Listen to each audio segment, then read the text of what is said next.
Good afternoon, dear students. Welcome to the English first paper class brought to you by Kishore Batan. My name is Laila Farhan Aurin and I have been working as a lecturer in St. Joseph Higher Secondary School. Last week we talked about dreams. We discussed a poem written by D.H. Lawrence that was about the importance of having dream. Now in today's class we are going to talk about another poem that's name is also Dream, same name but with different theme. So let's start the class. Before we start, let's see how many of you have already joined us. Let me know if you can hear me clearly, if you can see me clearly.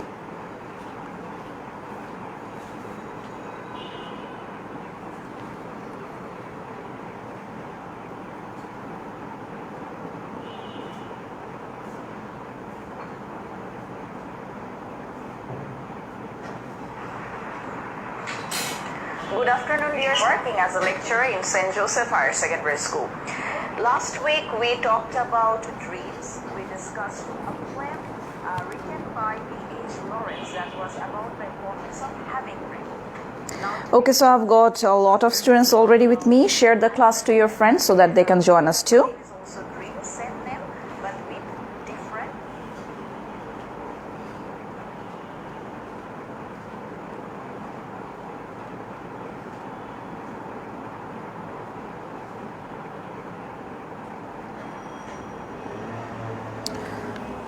Yes, I'm doing fine, Alhamdulillah. So I've got students from Kappa Skula City Corporation Women College St. Joseph, from Agriculture University College, from Nawab Siraj Uddola Government College Nator, Nazir Ahmed University College, Kumilla Victoria Government College. Clear? Okay, fine. So I think we are ready to go. Noakhali. Okay, madam, eto late holo keno? Fine. Actually, I also have class in my own institution, so that's why I'm a bit late today. Dhaka City College from Holy Cross College. Rajshahi, we have got almost 350 students with us. I think we are ready to go. Let's start.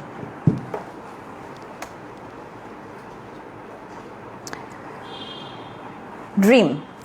Now in last week we talked about the different aspects of dream, what was the definition of the dream, characteristics, and how dreams have inspired poets and literature in different ways. We also discussed about a dream written by D.H. Lawrence. There were two types of dreamers, and you know what is the theme of the poem. We already discussed about that. We also talked about the difference between summary and theme writing. So let's have a recap of what we learned in last week. First, আমরা একটু recap এ যাব, revise যাব. Then we are going to see what we are going to learn in today's class. So this lesson we are going to find it at Unit 3, Lesson 2, Dream Poems, page number 39.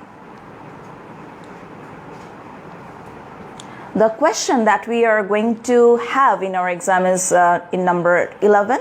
The instruction will be write down the theme of the following poems or story, not more than 50 words. Marks will be 8. তাহলে 8 মার্কের জন্য আমাদেরকে কি করতে হবে? কোন একটা story বা পোয়েম দিয়ে দিবে 11 নাম্বার কোশ্চেনে, সেটার আমাকে থিমটা লিখে দিতে হবে। And it should be not more than 50 words. কোনোভাবেই 50 ওয়ার্ডের বেশি হবে না।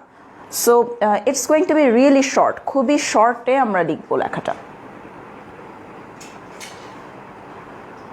Now the person that we are seeing here is Langston Hughes. আমরা লাস্ট উইকে পড়েছিলাম D.H. লরেন্সের একটা কবিতা, এবং D.H. লরেন্স তার কবিতায় কি করেছিলেন? He talked about two types of dreamers. এক ধরনের স্বপ্নচারী মানুষ যারা কি করে দিনের বেলা ঘুমিয়ে আর খোলা চোখে যারা স্বপ্ন দেখে এবং তারা সেই স্বপ্নগুলোকে বাস্তবায়ন করার চেষ্টা করে।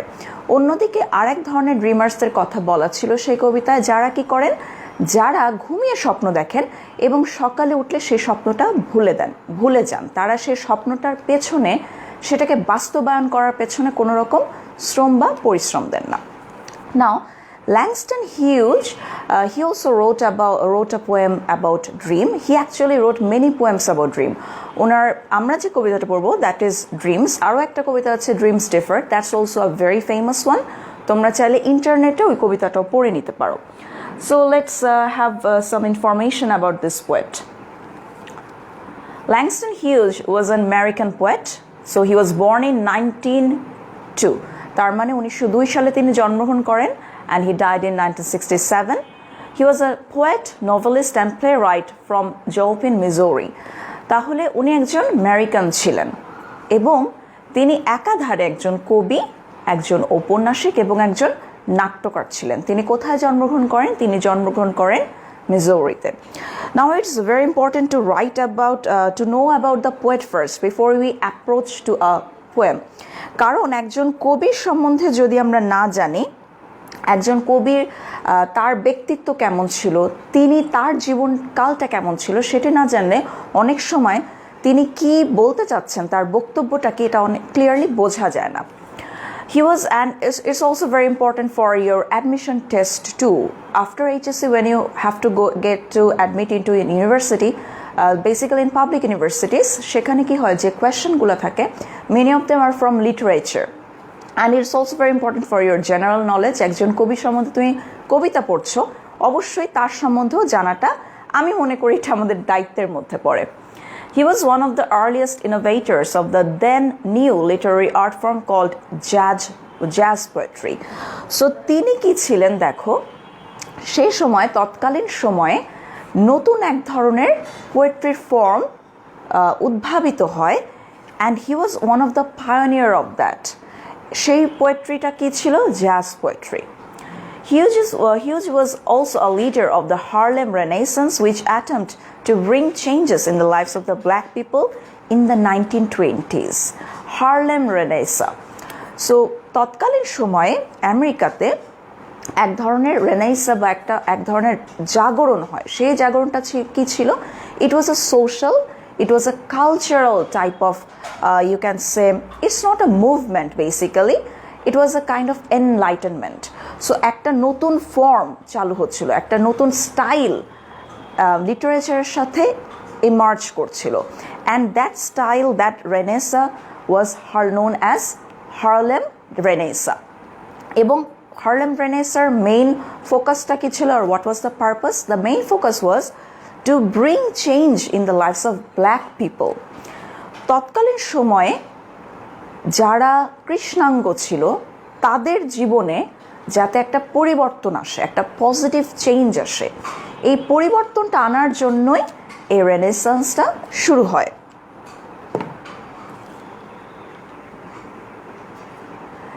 In his writing style, particularly in poetry, Hughes used music, rhythm, and images which drew on his African American literary heritage.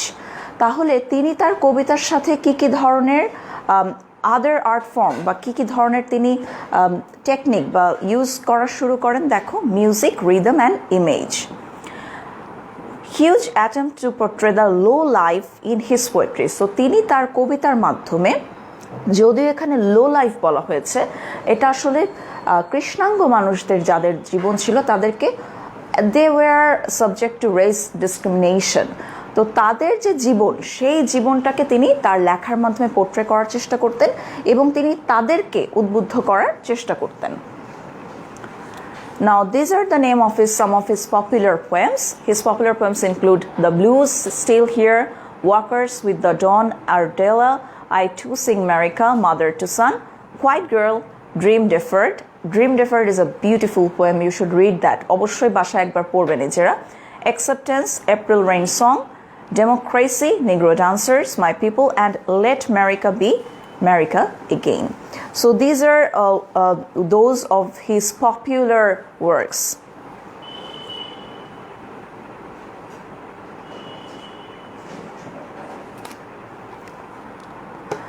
The audience fell in love with his style of writing. He seems to speak for the millions. হিউজের কবিতা একটা খুব গুরুত্বপূর্ণ বৈশিষ্ট্য হচ্ছে তার লেখাগুলো very easy to understand. তুমি একবার পড়লেই বুঝে ফেলবে, অর্থটা বোঝাটা খুব সহজ. সহজবোধ্য। And he used to write for million. তিনি কি করতেন, তিনি গণমানুষ যারা ছিল তাদের জন্য কথা বলতেন, তাদের যে অ্যাসপারেশনস, তাদের যে ড্রিমস, সেই স্বপ্নগুলোকেই তিনি তার লেখনীর মাধ্যমে একটা বাস্তবে রূপ দেওয়ার চেষ্টা করতেন। By speaking to millions, he appeals to millions. That means the poems of Hughes, they are universal. এগুলো কি বৈশ্বিক, সমগ্র মানুষের জন্য, এগুলো they are timeless, কালোত্তীর্ণ। His poems carries with it the sadness and despair of his race. He masterfully compressed this message and feeling into a literary masterpiece understandable by any individual. যে কোনো ব্যক্তি, irrespective of the race, irrespective of the color, culture and background, you can understand his poem. His poems are very appealing to everyone. যে কেউ, তুমি যে ব্যাকগ্রাউন্ডের হোক না কেন, তুমি যে দেশের হও না কেন, তার কবিতাটা মনে হবে যে এটা যেন আমার কথাই বলছে, কবিতাটা যেন যে কথার বক্তব্যটা দেয়া হয়েছে এটা যেন আমার মনের ভাষা। Now let's move on to the poem. এবার আমরা তাহলে কবিতাটা পড়া শুরু করি। নাও গতবারই বলেছিলাম যে লাস্ট ক্লাসে আমি যেটা বলেছিলাম, whenever you are attempt to write a theme of a poem, you must try to understand the depth of the poem first. কবিতাটার গভীরতা প্রথমে তোমাকে বোঝার চেষ্টা করতে হবে, because if you do not understand the concept, মেসেজটা কি দেয়া হচ্ছে সেটা যদি না বোঝো, আলটিমেটলি কিন্তু তুমি থিমটা লিখতে পারবে না। So this is the poem. Hold fast to dreams, for if dreams die, life is a broken winged bird that cannot fly. স্বপ্নকে আঁকড়ে ধরো। Hold fast to dreams, তার মানে তুমি তোমার স্বপ্নকে আঁকড়ে ধরো। For if dreams die, কারণ স্বপ্নের যদি মৃত্যু হয়, life is a broken winged bird that cannot fly. স্বপ্নের মৃত্যু হলে কি হবে? জীবনটা এমন একটা পাখির মতো হয়ে যাবে, ডানা ভাঙা একটা পাখির মতো যেটা উঠতে পারে না। Hold fast to dreams, for when dreams go, আবারও দেখো same line, the first line has been repeated again, আবারও কিন্তু রিপিটেশন হয়েছে, একই লাইন দুবার বললেন উনি। Hold fast to dreams, for when dreams go, কারণ স্বপ্ন যখন চলে যায়, life is a barren field frozen with snow, তখন জীবনটা একটা উর্বরের অপোজিট ওয়ার্ড কি, ঊষর একটা ভূমিতে পরিণত হয়, দ্যাট ফ্রোজেন উইথ স্নো, যেটা মনে হয় একদম তুষারাচ্ছন্ন। তাহলে এই কবিতাতে একটা ইম্পর্টেন্ট জিনিস আমরা দেখতে পাচ্ছি, সেটা হচ্ছে this line, hold fast to dreams, this has been repeated twice, দুবার ইউজ করা হয়েছে। Hold fast to dreams in the first and second stanza. What is stanza? Stanza হচ্ছে একটা কবিতায় যে প্যারা লেখা হয়, that is stanza. Now, hold fast to dreams. And the sentence has started with a verb, imperative sentence. তার মানে তিনি আমাদেরকে কি বলছেন? স্বপ্নকে আঁকড়ে ধরতে বলছেন। He is giving us a message. He is telling us to do something, right? And he has used it twice. আমরা কখন একটা কথা দুবার বলি বলো তো? কেউ কি বলতে পারো আমরা কখন কোনো কথা বারবার বলি? আমি তোমাকে একটা বললাম যে you have to be attentive to your class, আমি বারবার বলছি বি অ্যাটেন্টিভ, একটু পরপর বলছি be attentive. So what is my purpose? আমার আসলে মূল উদ্দেশ্যটা কি? আমরা একটা কথা কখন রিপিট করি? when we want to give emphasis, আমরা যখন সেই বক্তব্যটার উপর জোর প্রদান করতে চাই, তখন আমরা কি করি? রিপিটেশন দিই, আমরা তখন সেই একই কথাকে বারবার রিপিট করি। So here the poet wants to give an emphasis, তিনি চাচ্ছেন একটা জোর দিতে, যে স্বপ্নকে আঁকড়ে ধরো, স্বপ্নকে কোনোভাবেই তুমি তোমার জীবন থেকে চলে যেতে দিও না। And if you can look at the poem, it's easy to understand. There's just 8 lines, 8টা line আছে, and very easy. লাইনটা পড়লেই বোঝা যায় যে কবিতাটা একবার রিডিং পড়লেই কিন্তু আমরা বুঝতে পারছি এখানে কি বলা হচ্ছে। সো মূলত এখানে বলা হচ্ছে স্বপ্নের কথা, আমাদের জীবনের স্বপ্নের গুরুত্বের কথা, এবং স্বপ্ন ছাড়া জীবনটা কতটা পারপাসলেস হয়ে যায়, মিনিংলেস হয়ে যায়, নিরর্থক হয়ে যায়, সেই বিষয়টাই বলা হচ্ছে, মূল্যহীন হয়ে যায়। নাও আমরা একটু অ্যানালাইসিস করি কবিতাটা।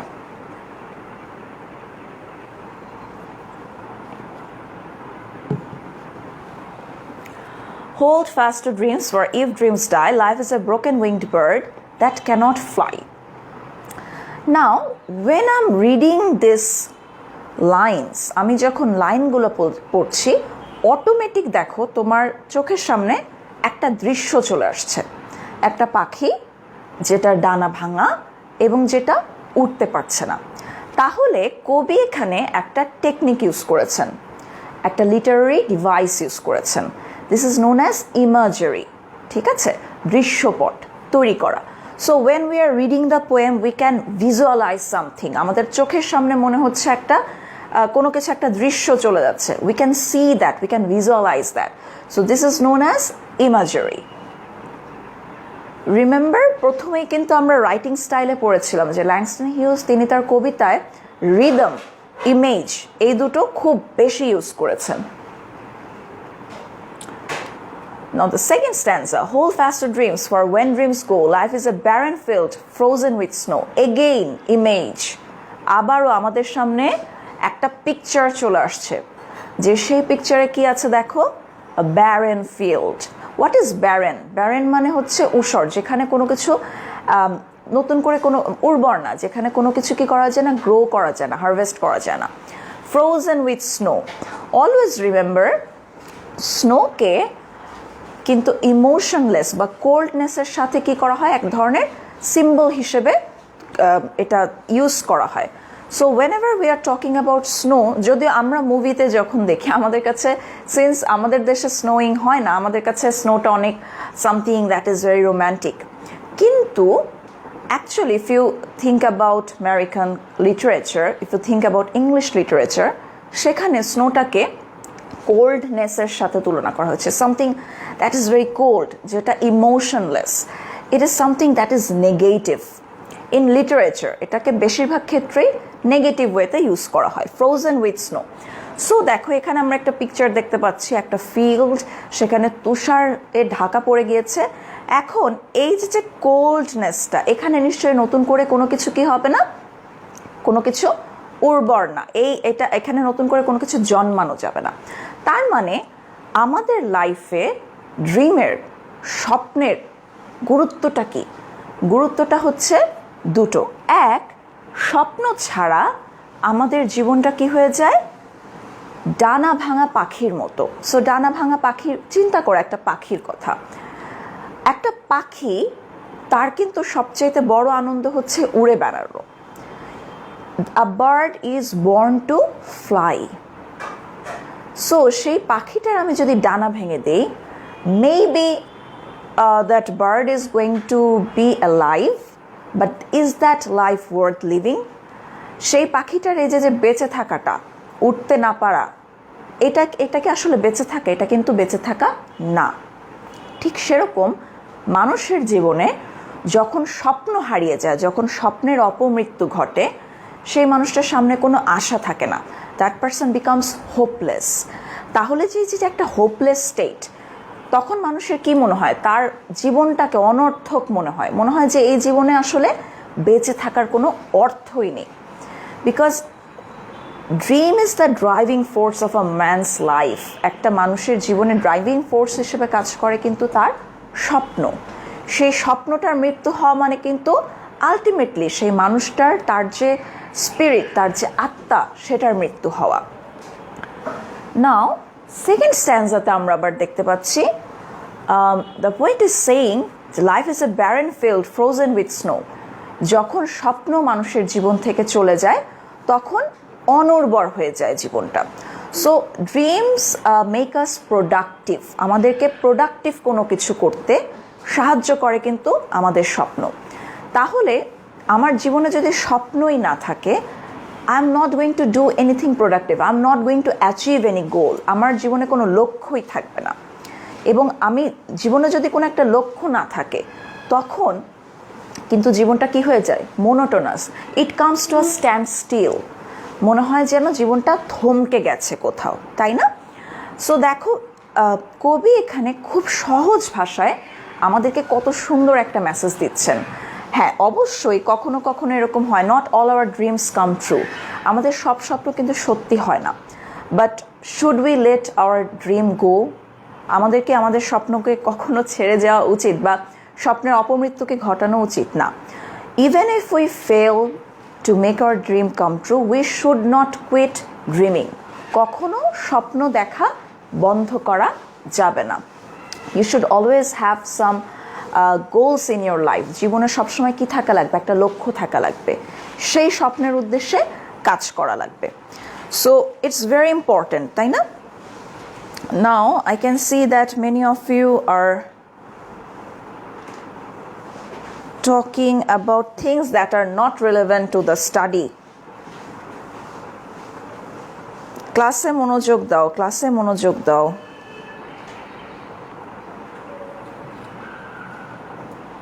Now every one of us has a dream. সবারই কিন্তু একটা না একটা স্বপ্ন থাকে, তাই না? সবার স্বপ্ন আছে জীবনে। For example, when I was a child, my only dream was to be a teacher. আমার কিন্তু সবসময় স্বপ্ন ছিল যে আমি একজন শিক্ষক হব, আমি পড়াবো। That was my only dream, and that dream turned into passion. So তোমার যে স্বপ্নটা আছে সে স্বপ্নটা অবশ্যই অ্যাচিভ করার চেষ্টা করবে।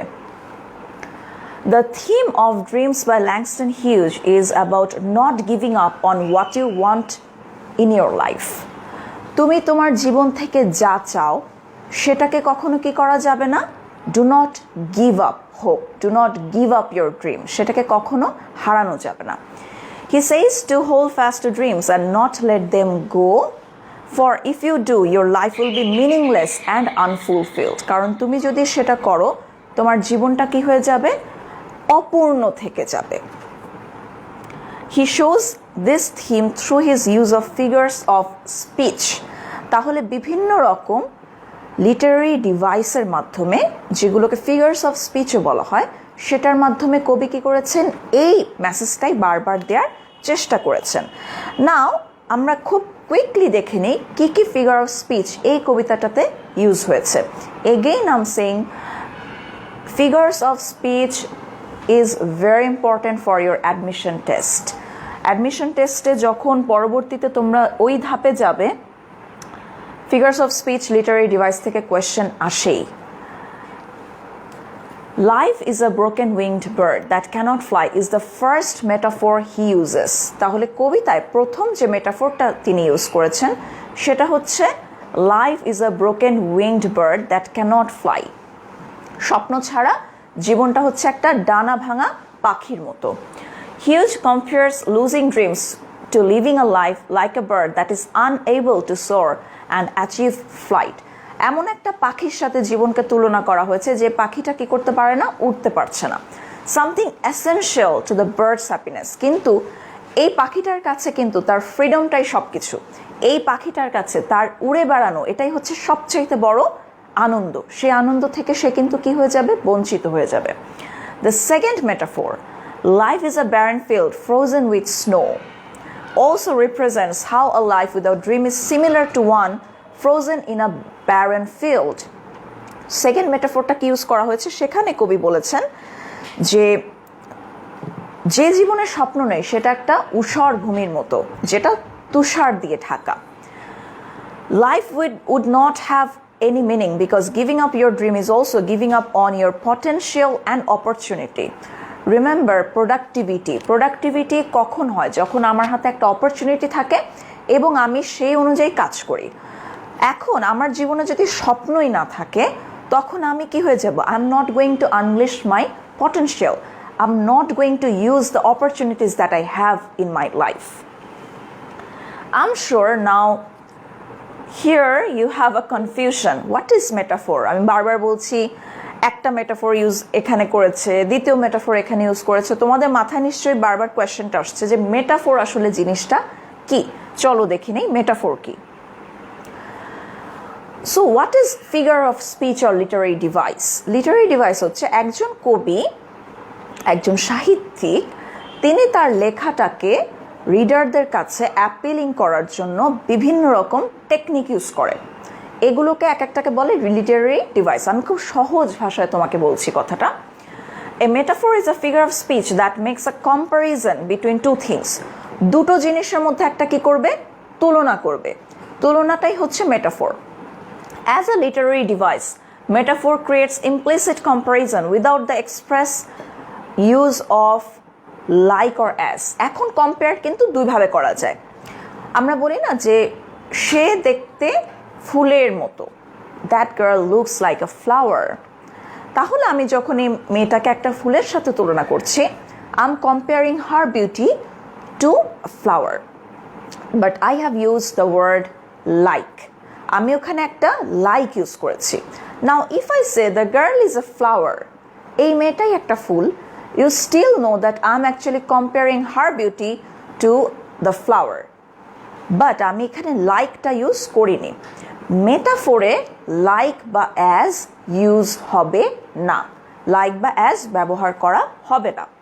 Metaphor is a means of asserting that two things are identical in comparison rather than just similar. This is useful in literature for using specific concepts to state about abstract truths. Now let's see an example. এই এক্সাম্পলটা দেখো। So there is a man, he's very sad and he is thinking about something. কি ভাবছে? Her heart is a cold iron. Maybe this person is thinking about a girl. I don't know what is his condition, but সে একটা মেয়ের সম্বন্ধে বলছে her heart is a cold iron. তাহলে একটা মেয়ে তার মনকে কিসের সাথে? আয়রনের সাথে কম্পেয়ার করা হচ্ছে।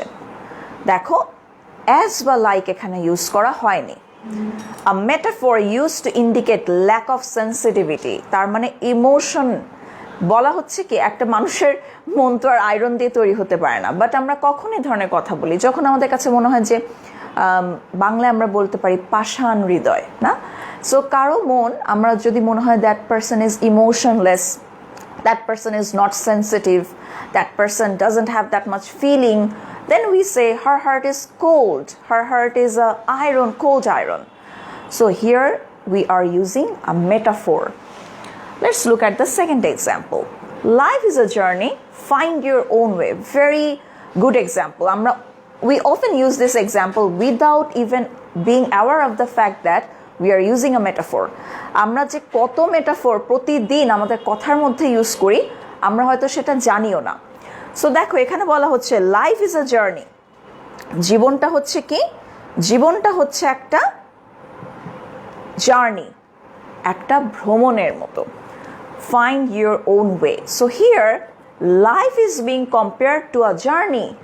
জীবনের সাথে লাইফের সাথে জার্নির একটা কম্পারিজন করা হচ্ছে, অ্যাজ বা লাইক ইউজ করা হয়নি। So this is also an example of metaphor. For আরেকটা আমি এক্সাম্পল দিই। আমরা অনেকেই মেসেজ পাঠাও না, ফ্রেন্ডদেরকে মেসেজ পাঠাও, you are the sunshine of my life. তাহলে এই যে তুমি বলছো you are the sunshine of my life, is that person literally the sunshine of your life? No, but তুমি মনে করছো তোমার জীবনে সেই মানুষটার গুরুত্বটা কি? অনেকটা সূর্যের কিরণের মতো। So you are comparing that very person with sunshine. So this is metaphor. Forrest Gump is a very famous movie. সেই মুভিতে খুব সুন্দর একটা লাইন ইউজ করা হয়েছে, যেখানে Forrest Gump, the main character, he quotes his mother that life is a box of chocolate. Life is a box of chocolate, you never know what you are going to get. তাহলে দেখো জীবনটা একটা চকলেটের বক্সের মতো, তুমি জানো না তুমি পর মুহূর্তে কি পেতে যাচ্ছ। So we are using metaphor being unaware of the fact that we are using it. আমরা কিন্তু অনেক মেটাফোর আমাদের লাইফে ইউজ করি, দৈনন্দিন জীবনের কথা ইউজ করি। আর কবিতাতে তো কবিরা খুব, আমি বলবো এক্সটেন্সিভ ইউজ করেন মেটাফোর, সিমিলি, পার্সনিফিকেশন, এই ধরনের লিটারেরি ডিভাইসের। সো আই হোপ তোমরা মোটামুটি একটু বুঝতে পেরেছো what is metaphor. Now in this poem has the poet used any metaphor? দেখো, hold fast to dreams, for if dreams die, life is a broken winged bird that cannot fly.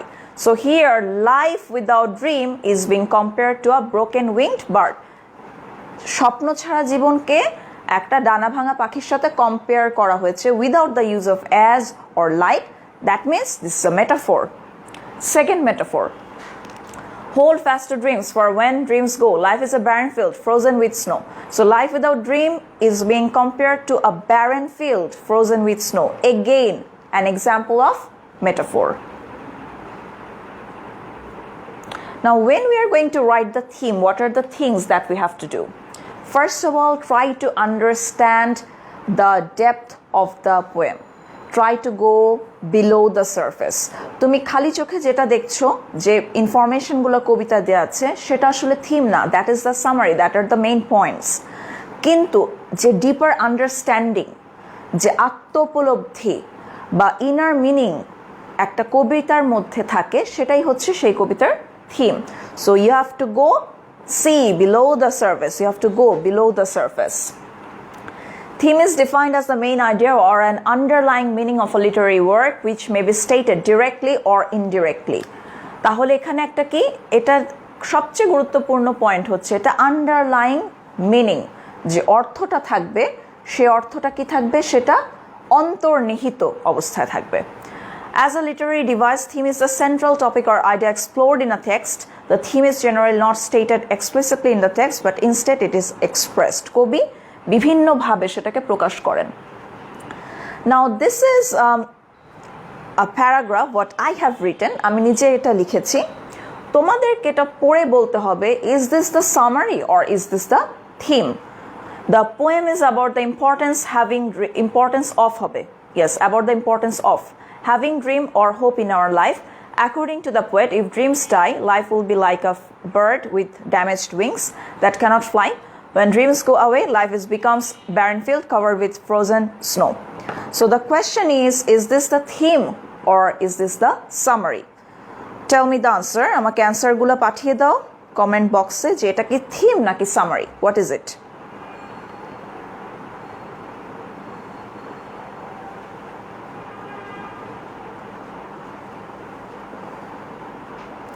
Okay, so Zabid Hassan has written theme, Yusuf Ahmed has written summary, Saima Akhtar summary, Fariha Khan summary, Marzahan Begum summary, Hafsa, Mahdi, Taposha, Sadia, Shanin, Abhishek, Joy, Shahriar, Sabina, সবাই লিখছে summary. Yes, you're correct.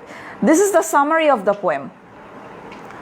Because এখানে আমি আমার অন্তর্নিহিত, আমি যে আত্মোপলব্ধি করলাম, আমার যে উপলব্ধি কবিতাটা পড়ার পর সেটা আমি লিখিনি, কবিতার যে অন্তর্নিহিত অর্থটা সেটা আমি লিখিনি। আমি জাস্ট কি করেছি, লাইন বাই লাইন কবি কি কি ইনফরমেশন দিয়েছেন ওটাকেই শর্ট ওয়েতে লিখে ফেলেছি। So this is the summary of the poem. Do not confuse summary with theme writing. Now let's look at the theme. Theme. The theme of the poem is the importance of, again it will be importance of having dream in our life. I'm really sorry about the mistake, এখানে একটা of হবে। The theme of the poem is the importance of having dream in our life. আমাদের জীবনে স্বপ্নের যে গুরুত্বটা সেটা এই কবিতায় বর্ণনা করা হয়েছে, এটাই কবিতার main theme.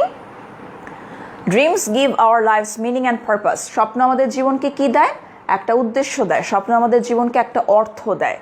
Without dreams, life is meaningless because dreams allow us to accomplish our goals. স্বপ্ন ছাড়া জীবনটা কি নিরর্থক, কারণ স্বপ্ন আমাদেরকে আমাদের যে গোলগুলো, আমাদের লক্ষ্যগুলোকে বাস্তবায়ন করতে সাহায্য করে। Dreams work as a driving force in our life. এটা আমাদের জীবন অনেকটা একটা ক্যাটালিস্টের মতো কাজ করে, একটা ড্রাইভিং ফোর্স হিসেবে কাজ করে, প্রেরণা দেয় to work harder and achieve our goals, যাতে কেউ আমরা কি করতে পারি, আমরা আরও বেশি চেষ্টা করি এবং আমরা আমাদের স্বপ্নগুলোকে যেন বাস্তবায়ন করি। Okay, so this is basically the theme. Now অনেকেই আমাকে কোয়েশ্চেন করেছো যে are we going to memorize the theme? No, we are not. আমরা থিমকে মেমোরাইজ করব না, বিকজ থিম যে তোমার সিনে আসবে তেমন কিন্তু কোনো কথা নেই। Theme can be unseen two.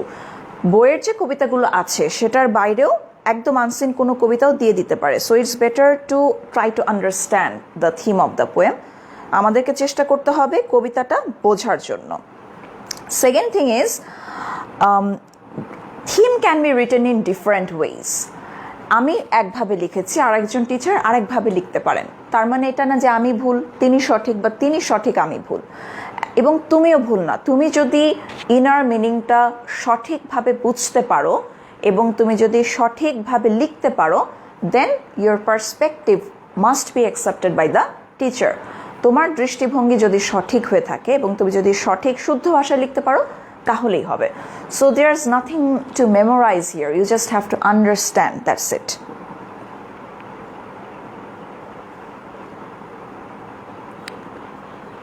So we have almost come to the end of the class.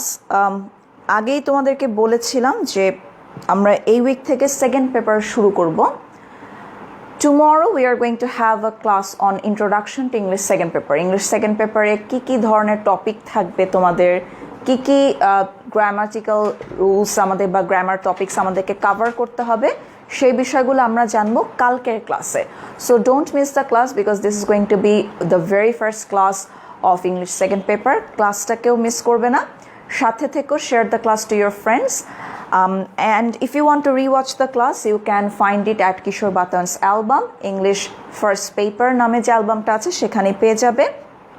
তোমার টাইমলাইনে ক্লাসটা রেখে দাও, যাতে করে তুমি পরবর্তীতে যদি ক্লাসটা দেখতে চাও নিজের টাইমলাইনে দেখে নিতে পারো। ম্যাম 50 ওয়ার্ডসের বেশি হলে কিছু হবে? 50 of course, since there is a word limit given, তোমাকে যেহেতু ইনস্ট্রাকশন দেয়াই হচ্ছে 50 ওয়ার্ডসের মধ্যে রাখো, so it's mandatory to keep that in a short form. 50 words এর মধ্যেই রাখতে হবে, ঠিক আছে? Now 50 words বলেছে up to 60 words it can be accepted, but not more than that. Okay, so hope to see you tomorrow everyone. আগামীকাল আবারও বলছি, I'm repeating again, we are going to have a class on introduction to English second paper. We are going to discuss what are the topics that we have to cover in English second paper, what will be the mark distribution, and it's going to be very important for all of you. So please stay with us, stay connected, don't miss tomorrow's class. Thank you.